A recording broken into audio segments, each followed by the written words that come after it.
আলাইকুম ওয়া রাহমাতুল্লাহ। আমি ভূমিকা নিতে চাচ্ছি না, সময় খুবই অল্প।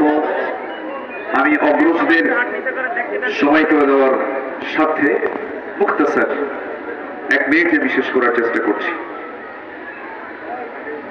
আল্লামা সাঈদী ফাউন্ডেশন কর্তৃক আয়োজিত আজকের এই শহীদ আল্লামা দেলোয়ার হোসেন সাঈদী রাহিমাহুল্লাহর জীবন ও কর্ম শীর্ষক আলোচনা সভা দোয়া মাহফিলে উপস্থিত সম্মানিত দ্বীনি ভাইরা,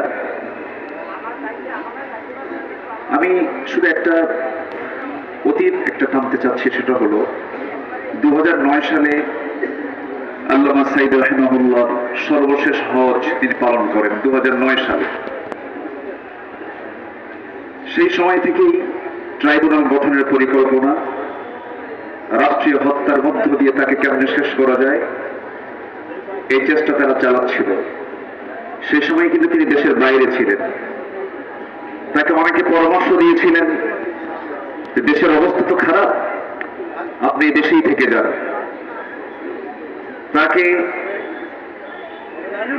এমন বহু দেশ ছিল তাকে নাগরিকত্ব দিতে পারত, এমন বহু দেশ ছিল কি ছিল না? উনি বলেছেন না, আমার দেশ, আমার মাটি, আমি আমার দ্বীনি ভাইদেরকে রেখে আমি পালিয়ে থাকবো বাহিরে, এটা আমার দ্বারা সম্ভব নয়। তাহলে আলেমরা পালায় না হাসিনা পালায়? পালালো কে? কত না সাহস দেখালো, কত না দাম্ভিকতা দেখালো। আল্লাহ তাআলা ফিরআউনকে পানিতে চুবিয়ে মেরেছেন, নমরুদকে এদেশের ইতিহাসে একটা রাষ্ট্রপ্রধান চালিয়ে যায় এমন রেকর্ড তারাই সৃষ্টি করেছে। এটার মূল কারণ কি জানেন? আলেমদের গায়ে আঘাত করেছে। তবে আশাদ্দুন নাস বালাউল আম্বিয়া সুম্মা আল আমসাল ফাল আমসাল, যুগে যুগে অত্যাচার, নির্যাতন, নিপীড়নের শিকার হয়েছেন সবচাইতে বেশি হলো আল্লাহ রাসূল, নবীরা। স্বাভাবিক সেই নবীদের উত্তরসূরি হলো আলেম ওলামা।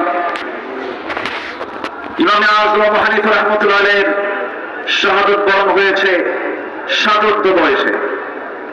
সাইয়্যিদ আহমদ ইবনে হাম্বলের উপর অত্যাচার নির্যাতন হয়েছে ৭৭ উপরে।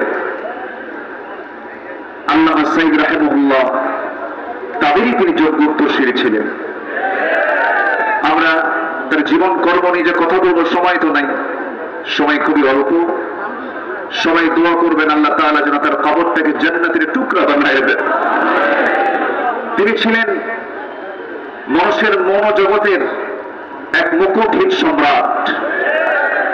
তিনি দুনিয়ার মুকুট পাননি, বাহ্যিক কোন সিংহাসন তিনি পাননি, কিন্তু দেশের অগণন মানুষের হৃদয়ে রাজ্য তিনি জয় করতে পেরেছিলেন।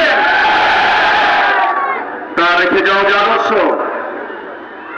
তার মাথা থেকে পা পর্যন্ত তার গোটা দিলটা কাঁপতে শুধু একটাই, তার ফিকির জিকির সেটা হচ্ছে আনাকিমুদ্দীনা ওয়ালা তাতাফাররাকু ফীহি লিইয়ুযহিরাহু আলা দ্দীনি কুল্লিহি ওয়া কাফা বিল্লাহি শাহীদা। তার যে চেতনা, তিনি সারা জীবন যে কাজ করেছেন, তাকে ভালোবাসা মানে তার আনুগত্য করা। এখন তার রেখে যাওয়া আদর্শকে ওমান ইয়াবতাগি গায়রাল ইসলামি দীনান ফালান ইউকবাল মিনহু, দিন হিসেবে একমাত্র ইসলামকে গ্রহণ না করলে তার কোন আমল কবুল করবেন না। তিনি কে? আসুন, যে দলের সাথে ইসলামের সম্পর্ক সেই দল আমরা করি, যে দলের সঙ্গে ইসলামের সম্পর্ক নাই সেই দলের নেতাদের মুখে আমরা জুতো মারি। আল্লাহ পাক সবাইকে কবুল করুন। আসসালামু আলাইকুম ওয়া রাহমাতুল্লাহি ওয়া বারাকাতুহু। সম্মানিত উপস্থিতি,